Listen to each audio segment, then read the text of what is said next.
నమస్తే తెలుగు రాజ్యంకి స్వాగతం. నేను మీ సంధ్య. ఫోక్సో యాక్ట్ ఎందుకు వచ్చింది, దేనికి వచ్చింది మనందరికీ తెలిసిన విషయమే. నేను ప్రత్యేకంగా చెప్పాల్సిన అవసరం లేదు. మొన్న కేంద్ర మంత్రి బండి సంజయ్ కొడుకు ఇన్సిడెంట్ విషయంలో చాలా పెద్ద ఎత్తున చర్చ. ఆ తర్వాత షాబాద్ ఇన్సిడెంట్లో రాజ్ కుమార్ పైన ఫోక్సో యాక్ట్ వస్తే ఎలా బయటకు వచ్చాడు, ఆరుగురిని చంపడం వెనుక పోలీసుల ఉదాసీనత ఉంది కదా అన్న ఈ చర్చ.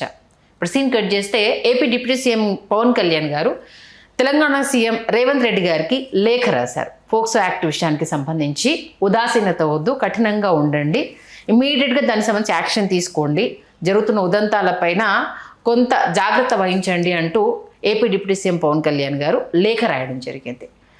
ఇప్పుడు ఆ లేఖకు సంబంధించి పెద్ద ఎత్తున చర్చ జరుగుతోంది. పూర్తి డీటెయిల్స్ తెలుసుకునే ప్రయత్నం చేద్దాం. Senior political analyst KS Prasad గారు మనతో ఉన్నారు. ఆయన మాటల్లో. ప్రసాద్ గారు నమస్తే అండి. నమస్తే.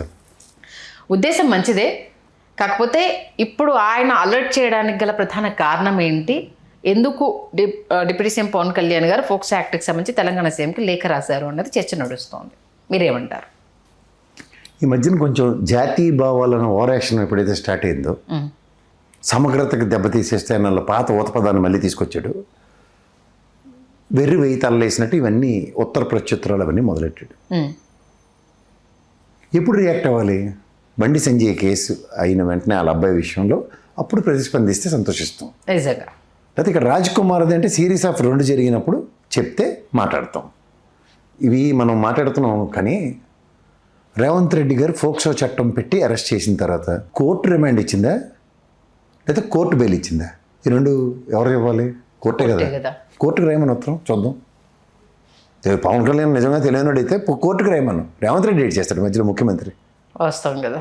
ఇప్పుడు ఆయన ఏడ్ చేస్తాడమ్మా. ఇప్పుడు బండి సంజయ్ గారి అబ్బాయికి బెయిల్ వచ్చింది, కోర్టు ఇచ్చిందా లేదా బండి సంజయ్ ఇచ్చాడా లేదా పవన్ కళ్యాణ్ ఇచ్చాడా? నేను ఇచ్చాను, నువ్వు ఇచ్చావా? లేదా పోలీసులు తీసుకెళ్ళి బెయిల్ ఇవ్వండి మావాడికి, మొన్న ఖాళీగా ఉన్నాం కాబట్టి అరెస్ట్ చేసాం కాబట్టి పోలీసులు అలర్ట్గా ఉండాలా? పోలీసులు ఏడ్ చేయాలి. ఇప్పుడు రిమాండ్ ఖైదీ వాడిని ఫోక్సో కేసులో అరెస్ట్ చేసిన వాడికి ఉత్తినే ఆడంతా బయటికి రాగలుగుతాడు. బెయిల్ రాకుండా రాలేడు. బెయిల్ ఇచ్చింది వాడు కోర్టు. రాజ్ కుమార్ విషయంలో కానీ బండి సంజయ్ కొడుకు విషయంలో కానీ ఈ రెండు గౌరవ న్యాయస్థానాలు ఇచ్చిన బెయిల్. దీంట్లో రేవంత్ రెడ్డి గారు ఏం చేస్తారు అంటే ఆయన మెన్షన్ చేసింది ఏంటంటే 7గురిని చంపేశారు కాబట్టి వాళ్ళు బయటికి రాకుండా దానికి సంబంధించి పగడ్బందీగా విచారణ జరిపేసి ఇది బయటికి రాకుండా చూసుకుంటే ఇంకొకరు కూడా ఇలాంటి చేయాలంటే భయం వేస్తుంది కదా అన్న యాంగిల్ని తీసుకొచ్చారు ఆయన. అంటే ఇప్పుడు 7గురిని చంపాడు. ముందు మీ సంగతి చూడాలి. జ్ఞానేశ్వర చిన్నపిల్ల కనబడట్లేదు. తల్ల అమ్మాయి 4 రోజులు అయిపోయింది, 40 రోజులు అవుతుంది. ఓ పక్క సాయి కేసు ఒకటి మీ నాగరాజన్ బాగా సైడ్ చేశారు. అంతా జరుగుతుంది కదా. ఇక్కడ మీరు కాన్సెప్ట్ని ఇంట గెలిచి రచ్చగలమన్నారు. ఖాళీగా హాస్పిటల్లో చెప్పి ఎవరితో డిక్టేట్ చేసి ఉత్తరం రాసినందుకు కృతజ్ఞతలు. అసలు నాకు తెలియని అంశం, తెలంగాణలో అలర్ట్ చేసే ఉద్దేశం మీకు ఉన్నప్పుడు ఆంధ్రప్రదేశ్లో మేము ఇంత అలర్ట్గా ఉన్నాం కాబట్టి మా దగ్గర విధి విధానాలు ఇలా తైక్కరం చేసాం కాబట్టి మీరు కూడా ఇది ఫాలో అవ్వండి సార్. హెన్స్ఫోర్త్ ఇలాంటివి రిపీట్ అవ్వకుండా ఉన్నవి ఫ్రెండ్లీ సజెషన్ మోడ్లో ఇస్తే ఎవడైనా రచిస్తారు. అక్కడే దిక్కులేదు. ఈ కంటే ముందు ఫోక్సో చట్టం పెట్టినాడు, బెయిల్ మీద బయట ఉండి ఆడికి మళ్ళీ రిమాండ్ తీసుకొచ్చి కేసు పెట్టి చచ్చిపోతే దిక్కులేదు. ఎప్పటికీ సిఏ నాగరాజు విషయంలో సాయి విషయం ఏంటి? దాని మీద మీరు చేసిన పనికి అంటే మేము ఫోక్సో చట్టంలో సజ్జనార్ సార్ లాంటి వాళ్ళని ఒక డిప్యూట్ చేసి మేము లేపేసాం కదా, అలాగే లేపేయడానికి ఏమైనా బృహత్తర కార్యక్రమం వేసుకోండి అని చెప్పి సెక్షన్ ఇవ్వండి. మా సిఏ నాగరాజ్ కరికులం టాస్క్ నేనే ఇచ్చానని చెప్పమానండి. ఇక్కడికి వచ్చే రౌడీ షీటర్స్కి అమ్మాయికి ఎలా ముడిపెడతారన్న మళ్ళీ ఇంకో వాదన తీసుకొస్తారు కదా. నాకు అవన్నీ కాదమ్మా. చట్టం దృష్టిలో రౌడీ షీటర్ అని చూసి సాయిగడికి బెయిల్ ఇచ్చారా? అయితే సాయిగడికి చట్టం దృష్టిలో రౌడీ షీటర్ అన్నప్పుడు బెయిల్ ఏమో ఫోక్సో చట్టం ఉంది కాబట్టి జైల్లోనే ఉంచండి అని చెప్పిందా? లీగల్గా మాట్లాడితే కరెక్ట్ పాయింట్ కదా. అలాగే రేవంత్ రెడ్డి గారి విషయంలో నువ్వు ఉత్తరం రాసినందుకు ధన్యవాదాలు. కానీ ఉత్తరంతో అవుట్కమ్ చెప్పు. ఎవరిని ప్రశ్నించాలా? ప్రశ్నిస్తాను పార్టీ పెట్టినప్పుడు ప్రశ్న న్యాయస్థానానికి ప్రశ్నించు, చెప్తారు వాళ్ళు సమాధానం. నీకు ఆ ధైర్యం చేయలేరు కదా. మరి ఎవరి మీద చూపిస్తా ప్రతాపం? మీరు అన్నట్టు అక్కడ మేము చాలా పగడ్బందీగా మీరు చేసింది నిజమే. గౌరవ రాజశేఖర రెడ్డి గారు, గౌరవ కేసీఆర్ గారు, గౌరవ మా నారా చంద్రబాబు నాయుడు గారు తీసుకున్న నిర్ణయాలు ఇలా ఉన్నాయి. మీరు అదే ఫాలో అవ్వండి సార్. సదరన్ సార్ లాంటి వాళ్ళని డిప్లాయ్ చేయండి. ఈ ఆడపిల్లల పట్ల ఎవరైనా ఆశలు వేస్తే ఈ విధంగా చేద్దాం. సదరన్ స్టేట్స్లో మనం just we make it as a practice అన్నారు అనుకోండి, ఐ అప్రిషియేట్. అసలు ఈయన కూడా అసలు ఫస్ట్ అది మా హోంమంత్రి గారు అనితమ్మ గారు చెప్పాలి, లేకపోతే గౌరవ చంద్రబాబు గారు చెప్పాలి ముఖ్యమంత్రి స్థాయిలో. ఈయనోడు పంచాయతీరాజ్ శాఖ మంత్రి, అటవీ శాఖ మంత్రి.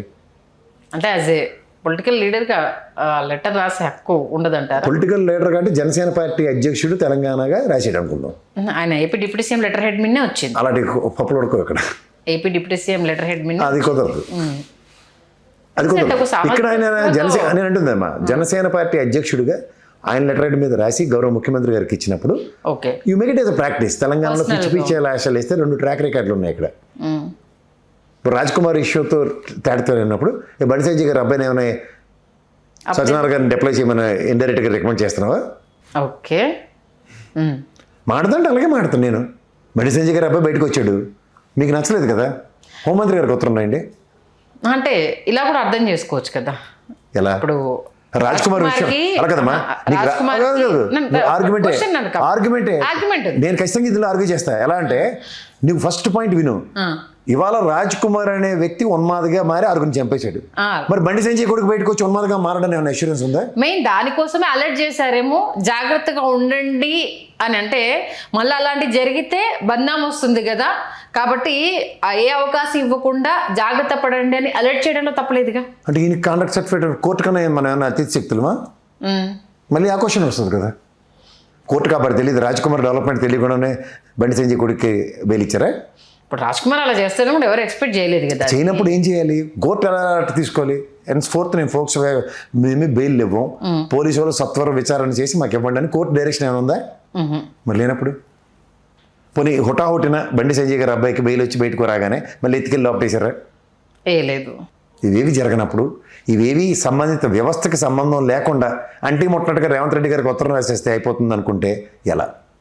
ఇంకోటి కూడా ఇది ఫోక్సో యాక్ట్కి సంబంధించి హై ప్రొఫైల్ కేసు అయితే ఒక ట్రీట్మెంట్, నార్మల్ అయితే ఇంకో ట్రీట్మెంట్ అనేది. ఇప్పుడు ఫన్ బకెట్ భార్గవ్ విషయంలో కూడా ఫోక్సో యాక్ట్ 20 years జైలు పడింది. అసలు అప్పటి వరకు తను ఎదిగిన తీరికి ఆ ఒక్క కేసుతో వాడి జీవితం కొలాప్స్ అయిపోయి మొన్న మదర్ చనిపోతే వాడు ఒక్కరోజు ఆ బెయిల్ మీద వచ్చి అంత్యక్రియలు చేసి వెళ్ళిపోవడం అనేది మరొకసారి చర్చ జరిగింది.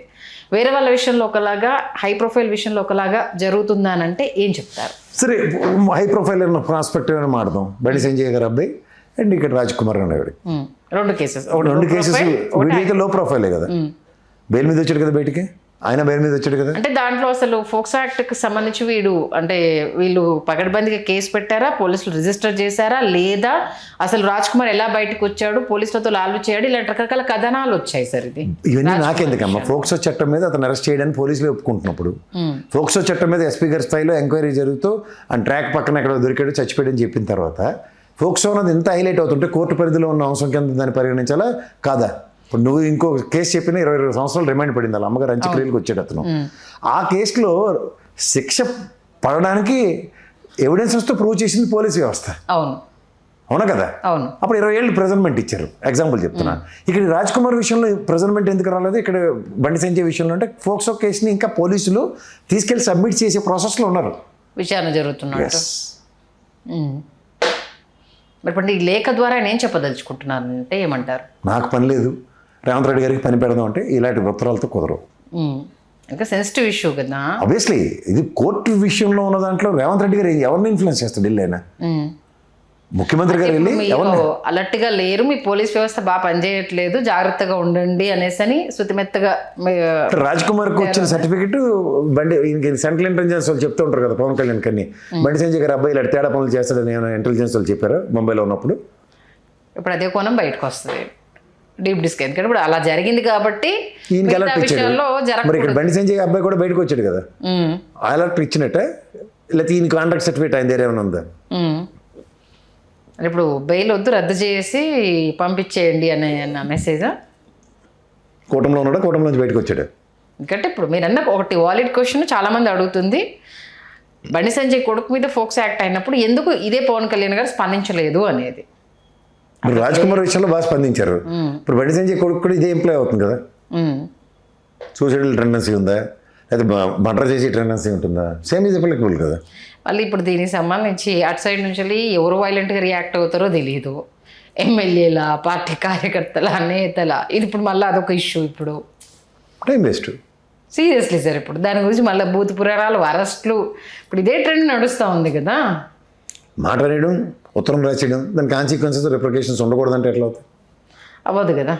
It is in the court of లాలో ఉన్న దగ్గర అండ్ వాట్ కెపాసిటీ ముఖ్యమంత్రి how can influence basic fundamental. అంటే ఇప్పుడు సీఎం చంద్రబాబు గారిని సంప్రదించకుండానే ఈయన లెటర్ రిలీజ్ చేశారనా అర్థం? ఆబ్వియస్లీ. ఓకే. ఈ సొంత వేతనాలు ఎక్కడి నుంచి వచ్చాయి సడన్గా క్యాబినెట్ మంత్రులకి? అంటే అలా హక్కు ఉండదా ఏదన్నా అంశానికి సంబంధించి పక్క రాష్ట్రాలకు మనం విజ్ఞప్తి చేయాలన్నా? నేను అదే చెప్తున్నాను, ఆయనకి రైట్ ప్రివిలేజ్ ఎప్పుడు ఉంటుంది? ఉండదు. పవన్ కళ్యాణ్ గారు జనసేన లెటర్ తీసి తెలంగాణలో పార్టీ అధ్యక్షుడిగా ఇక్కడ పోటీ చేస్తాం ఓటర్ ఆపేది అన్నాడు కదా, ఆ కెపాసిటీ ఏమన్నా appreciate. Okay, Telangana letter head మీద తెలంగాణ పార్టీ అధ్యక్షుడి కెపాసిటీ ఏపీ డిప్యూటీ సీఎం గా కాకుండా దానికైతే అప్లికబుల్ అవుతుంది. ఖచ్చితంగా అక్కడ సీఎంతో కన్ఫైన్ అవ్వాలి కదా. ఆయన విధి విధానాలు తెలియకుండా వేరే చీఫ్ మినిస్టర్కి how can I dictate? Okay, ఒక క్యాబినెట్ మంత్రి అవతల మినిస్టర్కి అవతల క్యాబినెట్ మినిస్టర్ కాదు అట్లీస్ట్. ఇప్పుడు మొన్న హంపి ఏనుగులు ఏవో కుంభి ఏనుగులు ఏవో తీసుకురావడానికి కర్ణాటక వెళ్ళాడు. ఈయనంతా నేను వెళ్ళిపోయాడు అటవీ శాఖగా, లేకపోతే ముఖ్యమంత్రి గారి డెసిషన్ మీద వెళ్ళాడు? అటవీ శాఖ కాబట్టి ఈయన ముఖ్యమంత్రి గారి డెసిషన్తో వెళ్ళాడు. ఓకే, అంటే అటవీ శాఖ ఈయనదే కదా. అయితే ఇండిపెండెంట్ కెపాసిటీతో క్యాబినెట్లో డిస్కషన్స్ లేకుండా ఏ పనులు చేయడానికి ఉండదు. అందుకే కదా ముఖ్యమంత్రి టీం అంటారు, నా క్యాబినెట్ అని ఆయన చెప్తాడు. అంటే కంపల్సరీ పక్క రాష్ట్రానికి ఏదైనా లెటర్ రాసినప్పుడు మీ ముఖ్యమంత్రి దగ్గర పర్మిషన్ తీసుకోవాల్సిందే. అది అంటే you can show your concern, but ఈయనకి ఏంటంటే is not aligned with Telugu Desam కాబట్టి. ఓకే, ఈయన జనసేన పరంగా అయితే ఒక డిప్యూటీ క్యాబినెట్ మినిస్టర్గా ఉన్న హోదాకి ఖచ్చితంగా ఆయన ఈ needs to under the shade of Telugu Desam chief minister Chandrababu Naidu గారు. లాజికల్ చాలా ఉన్నాయి సార్. అయితే లాజికల్గా ఆయన పార్టీ అధ్యక్షుడిగా లెటర్ మీద రాయమను, నో అప్రహెన్షన్స్, ఈ షోన్ ద కన్సర్న్. తెలంగాణలో కూడా నా పార్టీ ఉంది కాబట్టి ముఖ్యమంత్రి గారికి అభ్యర్థించడం నేను చూస్తాను. But as capacity of deputy chief minister and letter head అంటే బట్టి విక్రమార్క గారు ఎన్ని ఉత్తరాలు వేశారు ఆంధ్రప్రదేశ్కి? అది పక్కన పెట్టేస్తే మీ దగ్గర లేకుండా మా దగ్గర మీరు క్వశ్చన్ చేస్తున్నారు. ఇదేంటి అని అంటే రెండు రాష్ట్రాల మీద ఓ వార్. ఇప్పుడు అది మీ లాకర్ డెత్ సంగతి ఏంది? అది ఫోక్సో కేసే కదా. అదే అంటుంటా, దాని గురించి మీరు మీలా అండ్ ఆర్డర్ మీ రాష్ట్రంలో మీకు బెయిల్ వచ్చాయి కదా, మీరు కళ్ళ ముందే ఫోక్సో కేసు చూసాం కదా, వాడు సాయిగడికి వచ్చింది. అప్పుడు లేని బాధ ఇప్పుడేంటి? అది వేరే రాష్ట్రం మీద మేమైతే చూసారా సార్ ఇప్పించలేదు. అసలు ఎందుకు రాశారు దానికి ఇప్పటికీ చాలా మందికి అదే అసలు ఇప్పుడు రిలవెంట్ ఏముంది రాయడానికి అనేది. అందులోనూ అక్కడ రిలవెన్స్ ఉంది, right to express his concern, but what capacity? What capacity? As a chief minister, deputy chief minister of Andhra Pradesh కాదు, as a party president of Telangana అలా రాయాలి. జనసేన హెడ్ మీదనే చాలా క్లియర్ గా వచ్చింది. అది కుదరదు. ఇప్పుడు ఇదేం దుమారం జరుగుతుందో సార్ సీరియస్లీ? నాకు దుమారం కదమ్మా, ఇది ఫ్యాక్ట్ కదా. ఆయనకి అధ్యక్షుడు కెపాసిటీ ఉంది. ఇప్పుడు వాళ్ళని క్వశ్చన్ చేసినప్పుడు అటు పార్టీ లీడర్స్ మేము మా లా అండ్ ఆర్డర్ ని మేము అద్భుతంగా ఇది చేసుకుంటున్నాము. నువ్వు ఒక సీనియర్ జర్నలిస్ట్, నువ్వు నన్ను క్వశ్చన్ చేయి, నేను ఆన్సర్ చేయలేకపోతే కదా. ఇది నేను అడిగిన ప్రశ్నలో నేను నిన్ను అడుగుతున్న దాంట్లో నేనేమైనా తప్పు మాడానా? లేదు. ఆయనకు ఒక ప్రివిలేజ్ ఉంది కదా. ఇప్పుడు తెలుగుదేశం పరంగా ఒక మినిస్టర్ గారు, హోంమంత్రి అనుకుందాం ఎగ్జాంపుల్, ఆవిడ రాసింది అనుకో, మనం ఆలోచించాలి. హోమ్ డిపార్ట్మెంట్ కాబట్టి ఆల్రెడీ నీ దగ్గర కూడా అదే కేసు ఉంది కదమ్మా, ఫోక్సో కేసు. ఆడు కూడా ఖైదీ చచ్చిపోయాడు కదా, వాడు లాకప్లో చచ్చాడు, వీడేమో బయటకు వచ్చి ఆత్మహత్య చేసి చచ్చాడు ఆరుగురిని చంపేసి. ఏం తేడా ఉంది? వాడు సి నాగరాజ్ కుటుంబాలని వాళ్ళందరినీ ఫ్యామిలీని లేపేస్తాం, చంపేస్తాం, ఆడపిల్లలను రోడ్డు మీదకి వస్తే ఎలా చూస్తాం అని వార్నింగ్లే కదా. అంతే కదా. ఇది ఎక్కడ దారితీస్తుందో సార్ నిజంగా? అది మరి సీఎం చంద్రబాబు గారు దీనికి సంబంధించి ఎలా దీన్ని ఏముంది? అలా కంచంలో అడ్డమైన పేలాపలను పేలినప్పుడు ఆ కాదమరణత్వాన్ని గురించి పాపం ఆయనే కదా పెద్ద మనిషి తరాలు జమలమడుగుల మీటింగ్లో ఆయన ఎక్స్ప్లెనేషన్ ఇచ్చుకున్నాడు. వాళ్ళకి అలవాటు, ప్రతిసారి అదే జరుగుతుంది. తగిలించి అందరూ కలిపి చంద్రబాబు తమాషా చూపిస్తున్నారు. అది గమనించుకోమని, అంతకన్నా ఇంకేం లేదు. వాస్తవం మీరండి. చూద్దాం సార్ ఏం జరుగుతుంది అనేది. మంచి విశ్లేషణ అందించారు. Thank you sir. Hello, Telugu రాజ్యం ఛానల్ చూస్తున్నారా? సామాజిక, రాజకీయ, జీవన చిత్రణే తెలుగు రాజ్యం. అతిశయోక్తులు, అసత్యాలు ఉండవు. రాజకీయ కోణం కాదు, ప్రజా కోణమే కొలబద్ద. తెలుగు రాజ్యం వీక్షణ మీ ఉత్తమ అభిరుచికి నిదర్శనం.